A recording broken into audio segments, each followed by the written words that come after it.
Hello everyone, welcome to the channel. This is me Aakriti Singh और आज के इस वीडियो में हम हमारी बायोकेमिस्ट्री की लेक्चर सीरीज कंटिन्यू करने वाले हैं। तो प्रीवियस वीडियो में हमने कार्बोहाइड्रेट डिस्कस किया था। आज के इस वीडियो में जो टॉपिक हम डिस्कस करने वाले हैं वो है हमारा regulation of blood glucose level. ठीक है, तो ब्लड ग्लूकोज लेवल के लेक्चर को देखने के पहले कुछ इंस्ट्रक्शन है जो मैं आपको देना चाहूँगी। दैट इज़ आप ये वीडियो देखने के साथ साथ अपने पास एक notebook, blue pen, black pen लेके बैठो, जिससे मैं ऑन स्क्रीन जो नोट्स शेयर करूँ आप वो नोट्स देख करके अपनी नोट्स बनाते चलो और जो मैं टॉपिक आपको एक्सप्लेन कर रही हूँ उसको ध्यान से सुनना। तो एक टाइम पे ही इस वीडियो को, जब ये वीडियो एंड होगा तो आपका नोट्स भी पूरा हो चुका रहेगा, साथ ही साथ आपको ये टॉपिक भी अच्छे से समझ आ चुका रहेगा। तो फटाफट से वीडियो को लाइक करो, चैनल को सब्सक्राइब करके बेल आइकन पे क्लिक कर लो, जिससे अपकमिंग लेक्चर के सारे नोटिफिकेशन आपको मिलते रहें। ठीक है, तो चलो हम अपना लेक्चर स्टार्ट करते हैं। Regulation of blood glucose level पढ़ने के पहले हम ये जान लेते हैं कि ब्लड में जो हम ग्लूकोज की बात कर रहे हैं वो एक्चुअल में वो ग्लूकोज होता क्या है। तो बेसिकली अगर हम एक नॉर्मल सा इजी इंट्रो देखें ग्लूकोज का, तो ग्लूकोज एक टाइप का शुगर है जो हमारे लिए बहुत ही ज़्यादा इम्पॉर्टेंट है, जिससे कि हमारे ब्रेन के सेल्स, हमारे बॉडी सेल्स, टिश्यू सेल्स को एनर्जी मिलती है। अब एनर्जी मिलेगा तभी तो हमारे ब्रेन सेल्स, टिश्यू सेल्स, जितने भी हमारे बॉडी के ऑर्गन सेल्स हैं वो अच्छे से अपना काम कर पाएंगे। जब ये ग्लूकोज का लेवल डाउन हो जाता है तो हमारे बॉडी के जितने भी वाइटल ऑर्गन्स हैं उनको एनर्जी नहीं मिलती है, तो अल्टीमेटली वन बाय वन सारे ऑर्गन्स कोलैप्स्ड होते जाते हैं, जो कि एक नॉर्मल ह्यूमन की फिजियोलॉजिकल फंक्शन के लिए बिल्कुल भी अच्छा नहीं होता है। ठीक है, तो चलो अब हम इसको देखते हैं थोड़ा स्टेटमेंट में कि एक्चुअल में ये जो ब्लड ग्लूकोज है ये होता क्या है। ठीक है, सो आई होप कि आप notebook, blue pen, black pen लेके रेडी हैं आज के लेक्चर के लिए। तो ब्लड ग्लूकोज की अगर बात करें तो blood glucose refers to the concentration of glucose that is a type of sugar present in the blood stream. Glucose is a primary source of energy for the body cell, particularly for the brain, muscles and other vital organs. It is obtained from the digestion of food, especially carbohydrates, and it's transported through the blood streams to cells where it is used for energy. तो बात कुछ ऐसी है कि जो blood glucose होता है या फिर कहें सिर्फ जो ग्लूकोज है वो हमारे बॉडी के लिए बहुत ज़्यादा ज़रूरी है, स्पेशली हमारे ब्रेन के लिए, मसल्स के लिए एंड हमारे टिश्यूज़ के लिए, क्योंकि जो ग्लूकोज है वो प्राइमरी सोर्स ऑफ एनर्जी है।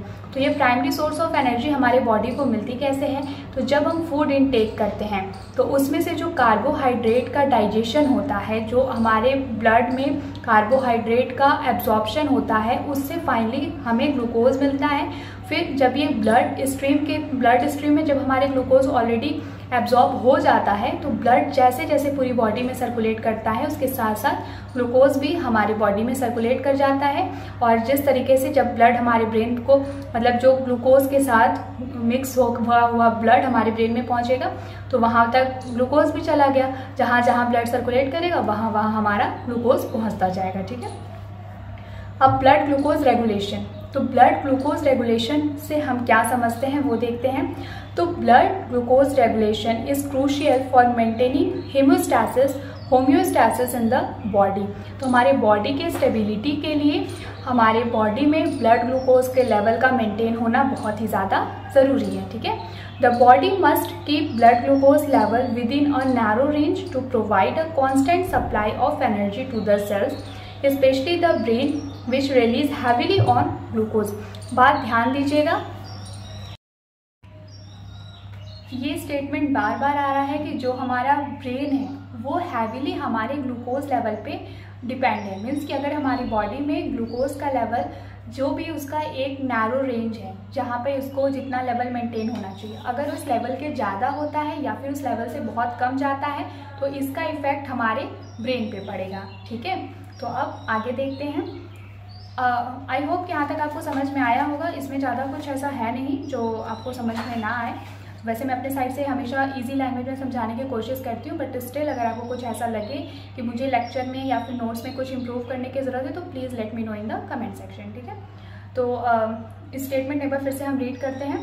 Blood glucose regulation is crucial for maintaining homeostasis in the body. The body must keep blood glucose level within a narrow range to provide a constant supply of energy to the cells, especially the brain which release heavily on glucose. The regulation involves a complex interplay of hormones, enzymes and organs. तो देखो, जैसे कि हमको ये समझ में तो आ गया कि जो हमारे ब्लड ग्लूकोज का लेवल है वो हमारी बॉडी में मेंटेन होना चाहिए, जिससे हमारे ब्रेन सेल्स, मसल्स, टिश्यूज को प्रॉपर और कॉन्टिन्यूअस सप्लाई ऑफ एनर्जी मिलती रहे, जिससे हमारी बॉडी का फिजियोलॉजिकल मैकेनिज्म मेंटेन रहे। ठीक है, तो जस्ट सपोज कि अगर ये कॉन्टिन्यूअस सप्लाई नहीं मिल रहा है तो इससे हमारा सीधा सीधा इफेक्ट किसको पड़ेगा? हमारे ब्रेन को पड़ेगा। और ब्रेन क्या है? हमारी पूरी बॉडी का कंट्रोल सेंटर है। अगर हमारे ब्रेन में कुछ भी प्रॉब्लम्स आती हैं तो उसका ओवरऑल इफेक्ट हमारी बॉडी पे देखने को मिलेगा। ठीक है, तो अब भाई ऐसा कुछ हो ना, हमारे फिजियोलॉजिकल मैकेनिज्म में कोई नेगेटिव इफेक्ट ना पड़े, इसके लिए हमको एक क्या चाहिए? एक सिस्टम चाहिए। ठीक है, एक सिस्टम चाहिए जो ये इंश्योर करे कि हमारे बॉडी में कॉन्टिन्यूअस सप्लाई ऑफ ग्लूकोज होता रहे। ठीक है, तो इस ये जो सिस्टम है इसमें कौन कौन इन्वॉल्व होता है? तो हमारे बॉडी में जो एंजाइम्स प्रेजेंट होते हैं, ठीक है, और फिर उसके बाद कुछ हमारे बॉडी के ऑर्गन्स और हार्मोन्स, हमारे बॉडी के हार्मोन्स, ऑर्गन्स और एंजाइम्स, ये सब मिलके साथ में इंश्योर करते हैं कि हमारे बॉडी में कॉन्टिन्यूअस सप्लाई ऑफ ग्लूकोज होता रहे। मीन्स हमें हमारी बॉडी को, हमारे बॉडी सेल्स को, हमारे ब्रेन सेल्स को, मसल्स को, टिश्यूज को ग्लूकोज का कॉन्टिन्यूअस सप्लाई मिलता रहे। ठीक है, तो और ये करने की जिम्मेदारी किसकी है? तो ये करने की जिम्मेदारी है हमारे बॉडी में जो एंजाइम्स प्रेजेंट हैं, हमारे बॉडी ऑर्गन्स, और फिर हमारे जो भी मतलब लाइक एंजाइम्स हैं, बॉडी ऑर्गन्स और हार्मोन्स, क्योंकि हमारे ऑर्गन्स में ही से तो हार्मोन्स रिलीज होगा। तो रेगुलेशन का क्या मतलब है? कि चीज़ों को कंट्रोल करना। ठीक है, तो रेगुलेट करना, सिस्टमैटिक वे में आगे की तरफ प्रोसीड कराना। तो ये सब काम कौन करता है? हमारे बॉडी में जो एंजाइम्स प्रेजेंट हैं, हमारे ऑर्गन्स और हार्मोन्स। ठीक है, तो किस तरीके से ऑर्गन्स, हार्मोन्स और एंजाइम्स मिलके हमारी बॉडी में ग्लूकोज लेवल को मेंटेन करते हैं, आओ देखते हैं। तो सबसे पहले हम बात करते हैं ब्लड ग्लूकोज लेवल की। तो सिंपल वे में बताएं कि हमारी बॉडी में जो ब्लड ग्लूकोज लेवल होता है वो दो टाइप से इवेल्युएट होता है। एक तो तब जब हमने कुछ भी नहीं खाया हुआ है, और दूसरा तब जब हमने कुछ खाया है। ऐसा इसलिए क्योंकि देखो, जब हम कुछ खाते हैं तो हमने जो फूड इनटेक किया है उसमें कार्बोहाइड्रेट का अमाउंट प्रेजेंट होता है, चाहे कम हो या ज़्यादा हो। तो जब कार्बोहाइड्रेट का अमाउंट प्रेजेंट है, इट मीन्स दैट कि उस कार्बोहाइड्रेट का जब मतलब फर्दर प्रोसेस होगा डाइजेशन में, जब हमें डाइजेस्ट होगा, एब्जॉर्ब होगा, तो उसमें से हमें कुछ अमाउंट ऑफ ग्लूकोज मिलेगा। तो जब हमारी बॉडी को कुछ अमाउंट ऑफ ग्लूकोज मिल रहा है, इट मीन्स दैट कि हमारी बॉडी में ग्लूकोज का लेवल थोड़ा बढ़ रहा है। बट स्टिल वो अमाउंट भी इतना ज़्यादा नहीं बढ़ जाना चाहिए कि हमको हाइपरग्लाइसीमिया हो जाए। तो हाइपरग्लाइसीमिया क्या होता है? देखो, हाइपर मतलब जब हमारी बॉडी में ग्लूकोज का लेवल नैरो रेंज, जो भी उसका रिक्वायर्ड रेंज है, उससे ज़्यादा हो जाता है तो हम उसको हाइपरग्लाइसीमिया बोलते हैं। और जब जो रेंज होना चाहिए उस रेंज से कम जब हो जाता है तो हम उसको हाइपोग्लाइसीमिया बोलते हैं उस कंडीशन को। हाइपो मतलब क्या होता है? कम। हाइपर मतलब क्या होता है? ज़्यादा। ठीक है, तो समझ आया होगा। तो जब हमने खाना नहीं खाया है तो उसको हम फास्टिंग शुगर टेस्ट बोलते हैं। उस टाइम पे अगर हमारा शुगर टेस्ट हो रहा है तो हमारी बॉडी में शुगर का जो लेवल है वो 70 से लेकर के 100 mg/dl तक होना चाहिए। ठीक है, mg/dl इसकी यूनिट है जिसमें हम इसको मेज़र करते हैं। तो अगर हम कोई ऐसा इंसान है जिसका आप शुगर टेस्ट कर रहे हो और उसे खाना नहीं खाया है पिछले 6 घंटे से 8 घंटे से, तो जब आप उसका शुगर टेस्ट करोगे तो उसका जो शुगर का रेंज होता है that should be between 70 to 100 mg/dl। ठीक है, लेकिन जब आप किसी का शुगर टेस्ट करते हो उसके खाना खाने के बाद, तो उस टाइम पे ऑब्वियसली बात है शुगर का लेवल थोड़ा बढ़ेगा, लेकिन फिर भी वो शुगर का लेवल अप टू 140 mg/dl ही होना चाहिए। अगर 140 mg/dl से ज़्यादा हो रहा है तो वैसे इंसान को हमें इंसुलिन एडमिनिस्टर करने की ज़रूरत होती है। तो कितना ज़्यादा बढ़ता है तो इंसुलिन कितना यूनिट दिया जाता है ये मैं आपको बताऊंगी, ठीक है।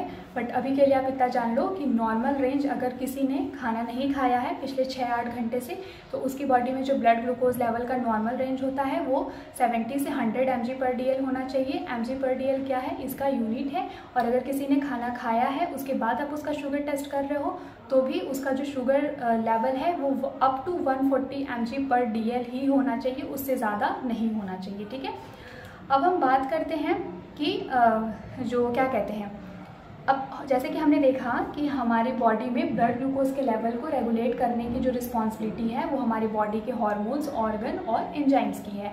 तो किस तरीके से कौन से हार्मोन्स हमारी बॉडी में ब्लड ग्लूकोज लेवल को मेंटेन करने का काम करते हैं, तो जो hormones involve in blood glucose regulation, ठीक है, हम देखते हैं। तो several hormones regulate blood glucose level with the primary one being insulin, glucagon, cortisol, epinephrine and growth hormone. Means overall वैसे तो हमारी बॉडी में कई सारे हार्मोन्स हैं, लेकिन उसमें से insulin, glucagon, cortisol, epinephrine and growth hormone जो होते हैं ये वो हार्मोन्स होते हैं जो हमारे बॉडी में ब्लड ग्लूकोज लेवल को मेंटेन करने में, रेगुलेट करने में प्राइमरी रोल प्ले करते हैं। उसमें से भी अगर हम सबसे मोस्ट 2 इम्पॉर्टेंट और कॉमन हार्मोन की बात करें तो वो है इंसुलिन और ग्लूकागन, ठीक है। They act to either increase or decrease blood glucose. अब इनका जो अपना एक स्पेसिफिक काम है, कुछ ऐसे हार्मोन्स हैं इसमें से जो ब्लड ग्लूकोज लेवल को बढ़ाने का काम करते हैं और कुछ ऐसे हार्मोन्स हैं जो ब्लड ग्लूकोज लेवल को कम करने का काम करते हैं। तो ये कॉमन सेंस वाली बात है, जो हार्मोन्स ब्लड ग्लूकोज लेवल को बढ़ाने का काम करेगा, इट मीन्स दैट कि वो हार्मोन तब एक्टिवेट होगा जब हमारी बॉडी का ब्लड ग्लूकोज लेवल डाउन जा रहा है, तभी तो हमें उसको दोबारा से बढ़ा के नॉर्मल रेंज में लाने की ज़रूरत है। और वो हार्मोन्स जो ब्लड ग्लूकोज लेवल को डाउन कर रहे हैं, इट मीन्स दैट कि वो हार्मोन्स तब एक्टिवेट होंगे जब हमारी बॉडी का ग्लूकोज लेवल 140 mg/dl के ज़्यादा जाने लगेगा। इट मीन्स दैट कि वापस से उसको नैरो रेंज में लाना है, नॉर्मल रेंज में लाना है, ठीक है। अब कौन से हार्मोन किस तरीके से काम करते हैं, तो देखो मैं आपको शॉर्ट में बताने की कोशिश कर रही हूँ, आप समझ जाना। इंसुलिन जो होता है वो तब रिलीज होता है जब हमारी बॉडी का ग्लूकोज लेवल बहुत हाई चला जाता है, और ग्लूकागन होता है जब हमारी बॉडी का ब्लड ग्लूकोज लेवल बहुत लो जाता है, तब हम उसको दोबारा से मेंटेन करने के लिए काम करते हैं। तो पहले हम डिस्कस करते हैं कि इंसुलिन किस तरीके से काम करता है। तो इंसुलिन जो होता है वो पैंक्रियाज से रिलीज होता है, ठीक है। तो इसका फंक्शन क्या है, insulin is a hormone secreted by the beta cells of pancreas. ध्यान दीजिएगा, पैंक्रियाज के अल्फा सेल से क्या निकल रहा है, बीटा सेल से क्या निकल रहा है, ये बातें आपको बिल्कुल पता होनी चाहिए। तो जो इंसुलिन है वो पैंक्रियाज के बीटा सेल से रिलीज होता है, ठीक है, या फिर कह लो कि beta cells of the pancreatic islets, जिसको आप आइलेट्स ऑफ लैंगरहैंस भी बोलते हो। आपने अगर क्लास 11-12 की बायोलॉजी पढ़ी होगी तो आप इस टर्म से फैमिलियर होंगे, ठीक है। तो जो पैंक्रियाज का बीटा सेल होता है वो इंसुलिन रिलीज करता है।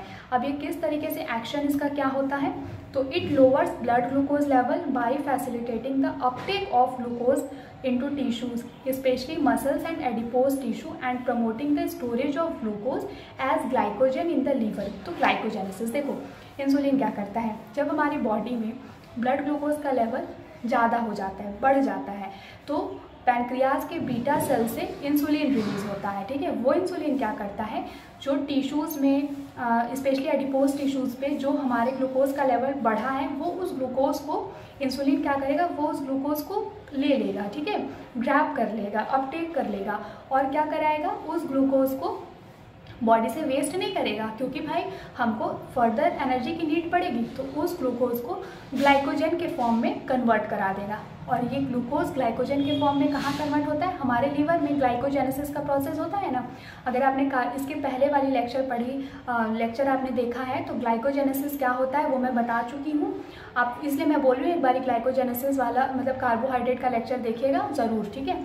फिर भी मैं यहाँ बता रही हूँ, ग्लूकोज को ग्लाइकोजन में कन्वर्ट कर रहा है, मतलब ग्लाइकोजन बन रहा है। तो जब कोई चीज़ बनती है तो हम उसके लिए क्या टर्म यूज़ करते हैं, जेनेसिस। तो यहाँ पे क्या बन रहा है, ग्लाइकोजन बन रहा है, ग्लाइकोजेनेसिस। ग्लूकोज को ले लेगा इंसुलिन, जो एक्स्ट्रा ग्लूकोज होगा उसको ग्रैब कर लेगा और उसको ग्लाइकोजन के फॉर्म में कन्वर्ट कर देगा।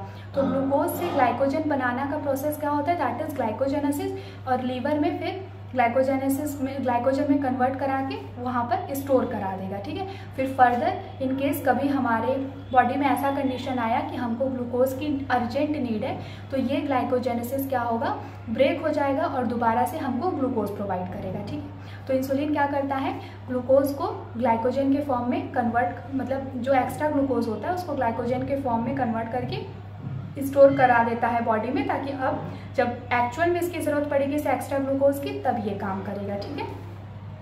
मैकेनिज्म क्या है इसका, किस तरीके से काम करता है, तो insulin bind to its receptors on cell membrane leading to the activation of glucose transporter proteins, example GLUT4। ये जो ट्रांसपोर्टर्स होते हैं इनको अच्छे से याद कर लो, अगर आप एग्जाम में लिखोगे तो एक अच्छा इंप्रेशन बनता है, ठीक है।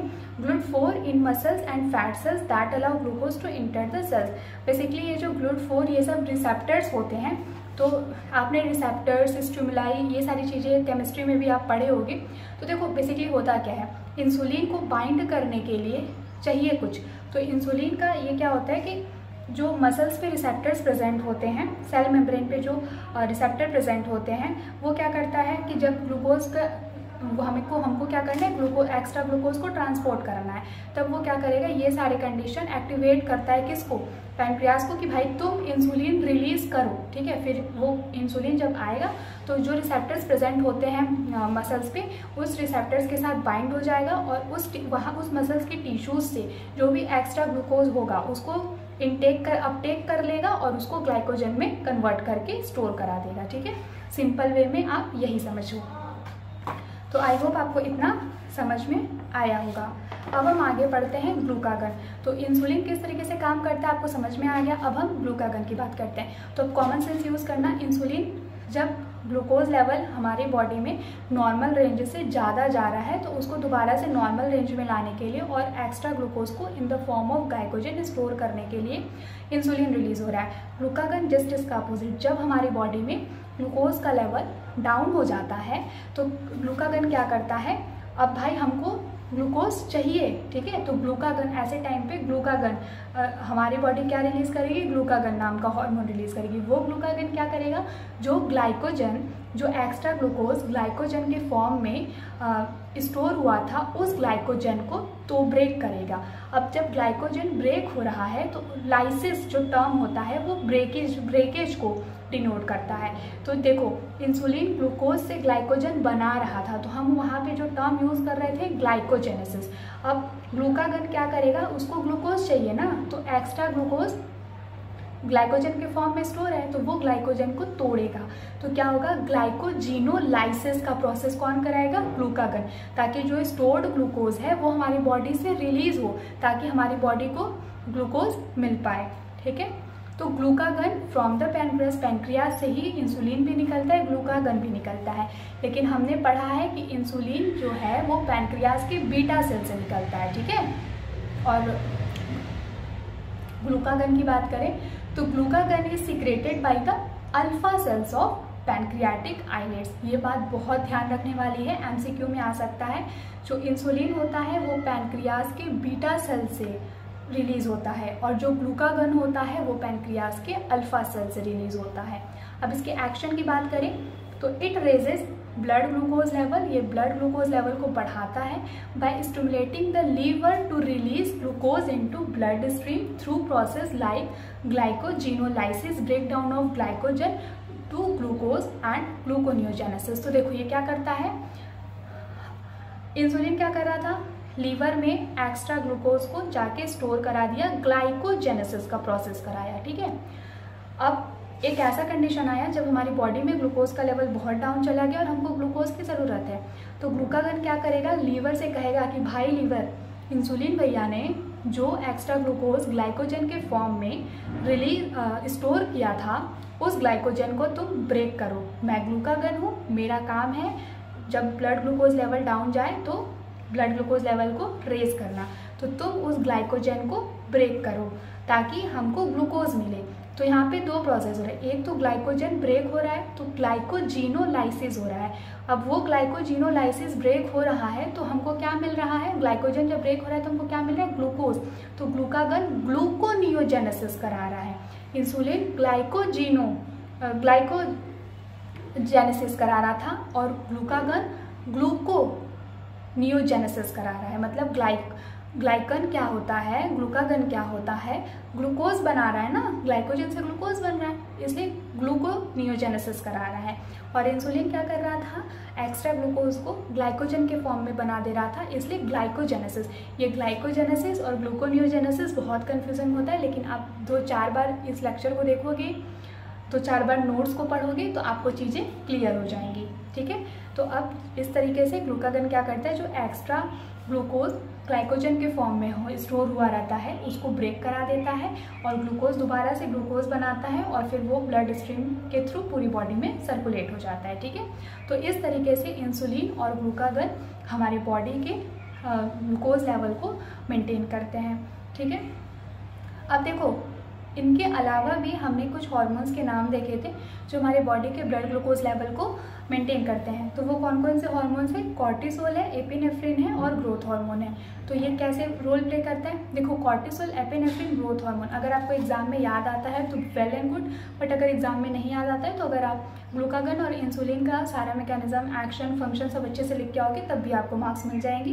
बट कोशिश करना कि कॉर्टिसोल, एपिनेफ्रिन और ग्रोथ हार्मोन को भी पढ़ के जाओ, और ज़्यादा नहीं तो एटलीस्ट इसके मेन पॉइंट्स तो मेंशन कर ही देना। ठीक है, तो कॉर्टिसोल की बात करें तो ये एड्रेनल ग्लैंड से रिलीज होता है। ठीक है, ध्यान देना, यहाँ पे ध्यान देने वाली बात ये है कि कौन सा हार्मोन कौन से ग्लैंड से रिलीज हो रहा है। तो कॉर्टिसोल जो है वो एड्रेनल ग्लैंड से रिलीज होता है। इसका फंक्शन क्या होता है, तो cortisol is a steroid hormone. ये एक स्टेरॉयड हार्मोन है जो कि एड्रेनल के कॉर्टेक्स वाले पोर्शन से रिलीज होता है। कब, जब हमको स्ट्रेस हो रहा होता है या फिर हमारे बॉडी का ब्लड ग्लूकोज लेवल लो हो जाता है। मतलब कॉर्टिसोल का भी फंक्शन कुछ वैसा ही है जैसा ग्लूकागन का फंक्शन है। ठीक है, अब नेक्स्ट इसके एक्शन की बात करें तो देखो ये तब रिलीज हो रहा है जब हमारे बॉडी का फंक्शन, जब हमारे बॉडी का ब्लड ग्लूकोज लेवल लो जा रहा है। ये सिंपल सी समझने वाली बात है कि इसका जो फंक्शन है वो यही होगा कि जो बॉडी का ग्लूकोज लेवल नॉर्मल रेंज से लो गया है उसको दोबारा से रेज करके नॉर्मल रेंज में ले आए। ठीक है, अब सेकंड हार्मोन कॉर्टिसोल मतलब इंसुलिन, ग्लूकागन के अलावा जो हमारा पहला हार्मोन है दैट इज कॉर्टिसोल, और उसके अलावा दूसरा हार्मोन एपिनेफ्रिन और तीसरा ग्रोथ हार्मोन। मतलब ग्लूकागन और इंसुलिन के अलावा भी 3 ऐसे हार्मोन हैं जो हमारे बॉडी के ब्लड ग्लूकोज लेवल को मेंटेन करने के लिए रिस्पॉन्सिबल होते हैं। जिसमें पहला कॉर्टिसोल है, ये तब रिलीज होता है जब हमारी बॉडी में बहुत स्ट्रेस हो रहा हो या फिर हमारी बॉडी का ब्लड ग्लूकोज लेवल डाउन चला गया हो। एपिनेफ्रिन की बात करें तो एपिनेफ्रिन जो होता है ये एड्रेनलिन ग्लैंड के एड्रेनल मेड्यूला वाले पोर्शन से रिलीज होता है। इसके फंक्शन की बात करें तो epinephrine is release in response to stress. देखो एपिनेफ्रिन को फाइट और फ्लाइट हार्मोन भी बोलते हैं। इसका मतलब जब हमारी बॉडी में स्ट्रेस होगा तो ऑब्वियसली बात है हमारा ब्लड ग्लूकोज लेवल ऊपर नीचे होगा। तो भाई स्ट्रेस होता है तो बेसिकली ये होता है कि बीपी लो चला गया, ब्लड ग्लूकोज लेवल डाउन जा रहा है। तो ब्लड ग्लूकोज लेवल जब डाउन जाता है तो एपिनेफ्रिन रिलीज होता है। तो सिंपल सी बात है, एपिनेफ्रिन का भी यही काम है कि ब्लड ग्लूकोज लेवल जो डाउन गया है उसको रेज करके वापस से नॉर्मल रेंज में ले आना। ठीक है, फिर उसके बाद ग्रोथ हार्मोन। तो ग्रोथ हार्मोन को सुन के आपको लगेगा कि ये तो हमारे बॉडी के मसल ग्रोथ के लिए रिस्पॉन्सिबल होता है, इसका ग्लूकोज या फिर ग्लूकोज लेवल को मेंटेन करने में क्या रोल है, तो आप देख लेते हैं। तो फंक्शन की बात करें तो growth hormone produced by the anterior pituitary. Epinephrine और कॉर्टिसोल एड्रिनल ग्लैंड से आ रहा था, लेकिन जो ग्रोथ हार्मोन होता है वो कहाँ से आ रहा है, एंटीरियर पिट्यूटरी से। ठीक है, और ये जिस तरीके से ग्रोथ मसल्स की ग्रोथ के लिए रिस्पॉन्सिबल होता है उस तरीके से ये ग्लूकोज के मेटाबॉलिज्म के लिए भी रिस्पॉन्सिबल होता है। तो इसका एक्शन बेसिकली क्या होता है, it increase blood glucose by inhibiting insulin effect, insulin resistance and promoting a lipolysis that is a fat breakdown leading to an increase in free fatty acids that the body can use as a energy source instead of glucose. देखो growth hormone को थोड़ा ध्यान से देखना। तो growth hormone के नाम से पता चल जाता है कि ये हमारे मसल्स की ग्रोथ के लिए रिस्पॉन्सिबल होता है, लेकिन हम यहाँ पढ़ रहे हैं कि ग्लूकागन, इंसुलिन के अलावा भी ऐसे 3 हार्मोन हैं जो हमारे बॉडी के ब्लड ग्लूकोज लेवल को रेगुलेट करने में, मेंटेन करने में हेल्प कर रहे हैं। और वो 3 हार्मोन कौन कौन से हैं, कॉर्टिसोल, एपिनेफ्रिन और ग्रोथ हार्मोन। तो कॉर्टिसोल, एपिनेफ्रिन कौन से, ये जो होते हैं जब हमारी बॉडी में स्ट्रेस होता है और हमारा ग्लूकोज लेवल डाउन चला जाता है तो ये रिलीज होते हैं और ये दोबारा से ग्लूकोज लेवल को मेंटेन करते हैं। इतना क्लियर है। अब हम ग्रोथ हार्मोन को देखते हैं। ध्यान दीजिएगा, ग्रोथ हार्मोन क्या करता है ना कि ये जो हमारे फैट होते हैं उसको ब्रेक करता है, ठीक है। तो जब ये लाइपोलाइसिस का प्रोसेस कराता है, ये फैट के ब्रेक डाउन को हम क्या बोलते हैं, लाइपोलाइसिस, ठीक है। मतलब लिपिड्स को ब्रेक करता है, लिपिड्स को ब्रेक करता है जिसको लाइपोलाइसिस। तो क्या होता है ना कि जब लिपिड्स ब्रेक हो रहा है, तो जब लिपिड्स ब्रेक होगा तो फ्री फैटी एसिड्स मिलता है। तो ग्रोथ हार्मोन क्या कराता है कि उस फ्री फैटी एसिड को as a source of energy हमारी बॉडी को प्रोवाइड करता है। तो हमारी बॉडी क्या करती है, वो जो फ्री फैटी एसिड है, मान लो कभी कभी होता है कि ग्लूकोज नहीं है, एक्स्ट्रा स्टोर्ड ग्लूकोज नहीं है, तो ऐसे कंडीशन में ग्रोथ हार्मोन काम आता है, वो लिपिड्स को ब्रेक डाउन कर देता है। तो लिपिड्स का ब्रेक डाउन होना लाइपोलाइसिस कहलाता है। लाइपोलाइसिस, लाइसिस मतलब ब्रेक डाउन होना। तो जब ये लिपिड ब्रेक डाउन होते हैं तब क्या होता है ये कि मतलब कि देखो, जब लिपिड ब्रेक डाउन होता है तो फिर क्या होता है कि फ्री फैटी एसिड मिलता है, ठीक है। जैसे ग्लाइकोजन ब्रेक डाउन हो रहा था तो ग्लूकोज मिल रहा था, वैसे फ्री फैटी एसिड हमको मिलेगा लाइपोलाइसिस के प्रोसेस में।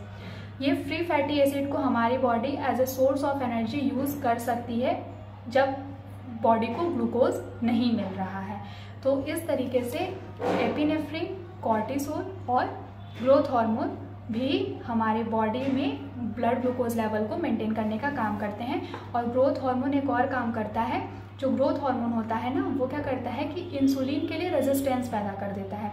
मतलब इंसुलिन को काम नहीं करने देता। और इंसुलिन का क्या काम होता था, हमारी बॉडी से ब्लड ग्लूकोज लेवल को लेना।